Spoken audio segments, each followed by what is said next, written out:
There's so many facets to this Hollywood shit, man. Just when you think you have it dialed in, there's something else that comes around. And it just fucking throws your whole shit off. It's difficult. It's long. Like, I've been doing this shit for 26 years. Finally getting a shot. But it was like my wife and I were laying in bed. We were watching one of those shows, like one of those Behind the Music or E! True Hollywood Stories. We watched like 4 of them back to back, and my wife hit pause after the 4th one. She was like, holy shit, I figured out the key to success. And I'm like, what is it? And she was like, tragedy. And I'm like, what? And she was like, every one of those episodes we just watched had an element of tragedy that befell the celebrity in question. And that's where celebrity happens. You can either throw in the towel in the face of adversity, or you can use that tragedy as fuel to propel you to the next level. And I was thinking about it. I was like, holy shit, you're right. And she was like, you're right. And she was like, yeah, and you've never had any tragedy in your life. And I started thinking about it. I was like, holy fuck, you're right. I haven't had any tragedy. And so I started looking around at all the people that surround me and wondering who I'm willing to let go of to make this shit happen. And then 2 years ago, it happened. Be careful what you ask for, because it happened. 2 years ago, I went to Washington, D.C. to celebrate Thanksgiving with my family, where I'm from originally. And it gets hard for me to talk about it. I went back there, and the night before Thanksgiving, I went out drinking with my best friends that I grew up with. And I saw my grandma's titties that night. And, really, guys? Really? You're just gonna laugh in my face when I'm trying to open up to you? I don't know if you've ever seen your grandma's titties, but that's some tragic shit. Like, I'm ready to make it in Hollywood now. Like, I don't know if you've ever... Have you ever seen your grandma's titties? They're fucking horrendous. My grandma's titties look like 2 horse noses. They're all long and veiny, and one's longer than the other, so it looks like a photo finish. Big brown by a nose.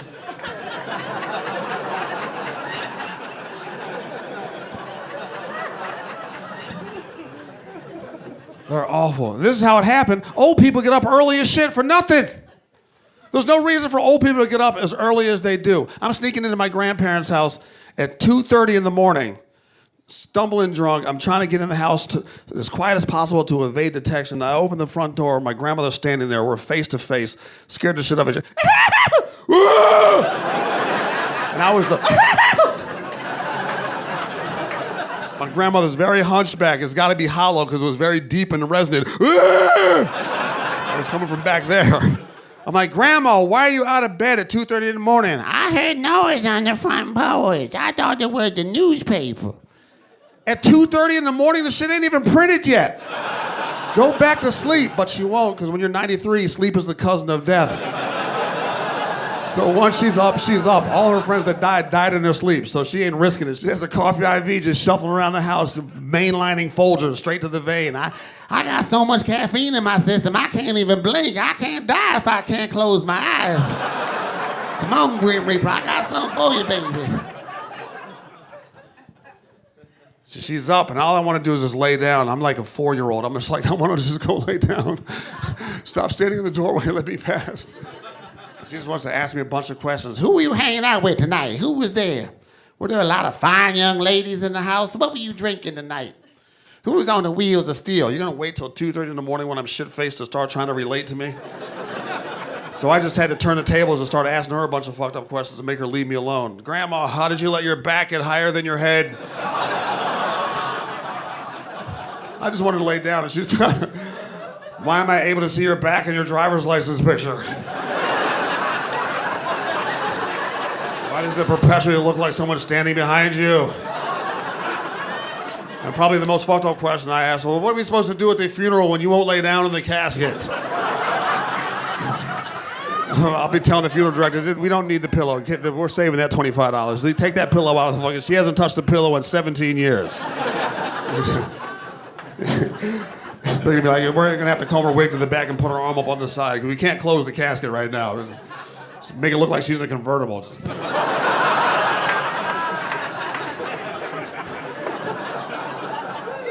Like she's in a tub.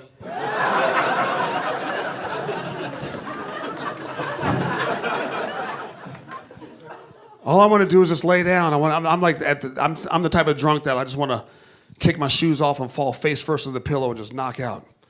And that's where I am. I kick my shoes off, I fall into the pillow, and I'm about to pass out, and everybody's been there where you're in that little ethereal state of being half awake and half asleep, and you hear something that startles you awake, but you can't tell if you really heard it or dreamt that you heard it. Isn't that the scariest shit in the world? Especially when you're home alone and the house is locked up tight. You're passing out, almost asleep, and then you hear something.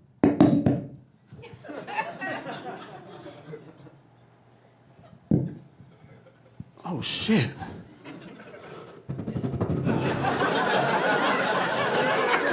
Is there someone in my house? Now, if you're in your living room and you fall asleep on the couch and you hear a noise in the living room, it wakes you up and you're like, what the fuck was that? You might like sneak into the other room and grab a baseball bat or a knife or something and you're like, what the fuck? Is someone in my house? But something about being asleep in bed makes you lazy as shit. And this is for your own safety. You won't even get out of bed. You just start greeting the potential murderer. You hear a noise like, hello? Hello? Has that ever stopped a murder from happening? Like the murderer's coming through the house with a knife and he hears a, hello? Yeah? I was gonna stab the shit out of you, but I'm a sucker for a warm salutation. That greeting was warm as hell. So anyway, that's where I am. I'm passing out. I hear this shit I've never heard before. If you've ever spent the night with old people, you know they gotta get rid of this phlegm. They gotta hack up these chest clams. They gotta get rid of them. These throat oysters gotta get out. After a night of Jaeger bombs, not the best time to hear this for the first time. I'm passing out, I'm half asleep, and all of a sudden I hear.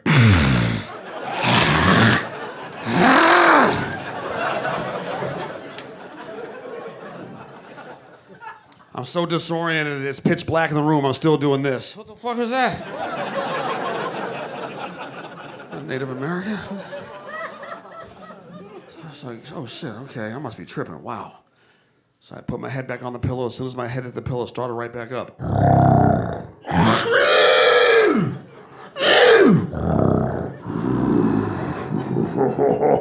I'm all the way awake now. I'm under the covers like a biatch. What the fuck is that?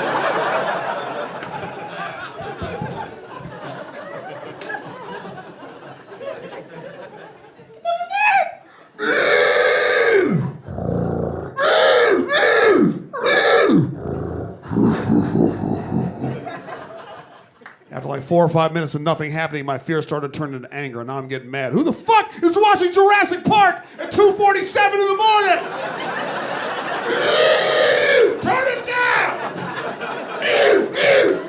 I kick the covers off, stumble out into the living room to turn the TV down, if not off.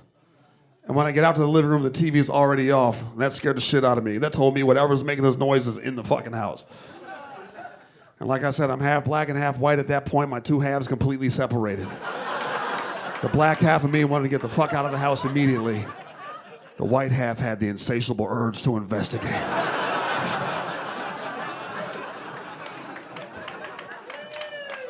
And the white half won. I'm inching my way down the hallway towards the only light on in the house that's coming out of the bathroom. Whatever it is, it's in that fucking bathroom. I don't even know the prayer. I'm just making up shit. Fucking really? I peek around into the bathroom. I see the most horrifying, gruesome, macabre shit I've ever seen in my life. I see my grandmother standing in front of the sink wearing those horrible orthopedic support compression stockings from the hospital. She's wearing those. And that's it. Choking up lungs. Titties banging in. And the worst part is I'm seeing this happen from the back.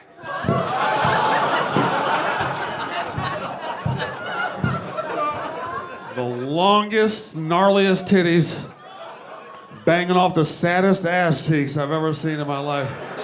Every time they're swinging back around the front, they're grazing the sink. It sounds like a full court basketball game. For threes. From downtown. He's heating up. I couldn't take it anymore. I'm like, Grandma! I guess I scared her, startled her. She did a 180 and almost took me out with the titties. Who's that? I was drunk, but I moved quick. Like I said, one titty's just lower than the other one, so I had to matrix the first titty. I had enough time to get my timing down to double dutch the second one. Just dragging across the tile. Now she's just standing there looking at me. I'm like, Grandma, close the door. I'm sorry, baby. Is the light bothering you? Initially, no. And now that I'm looking at those illuminated fun bags, yeah, kill the lights. They're awful, like grapefruits and tube socks. You look like a pro hacky sack player every time you go up the steps.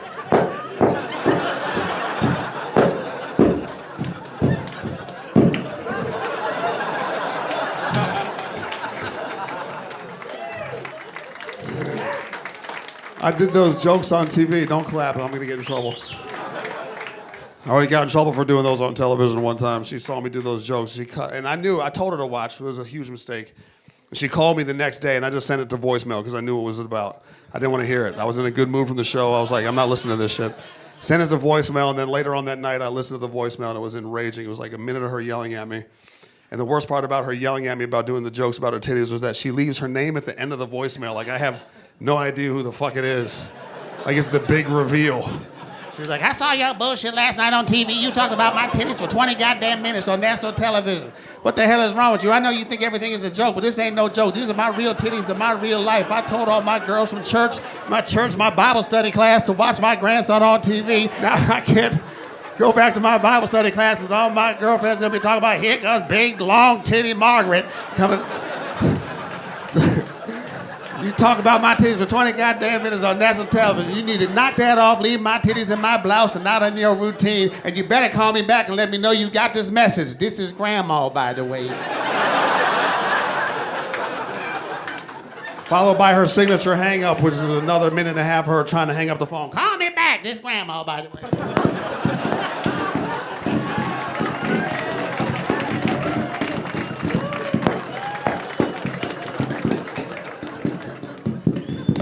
Talking to herself, what the hell going on? My motherfucking.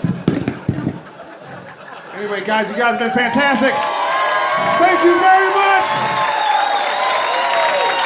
Thank you so much, guys.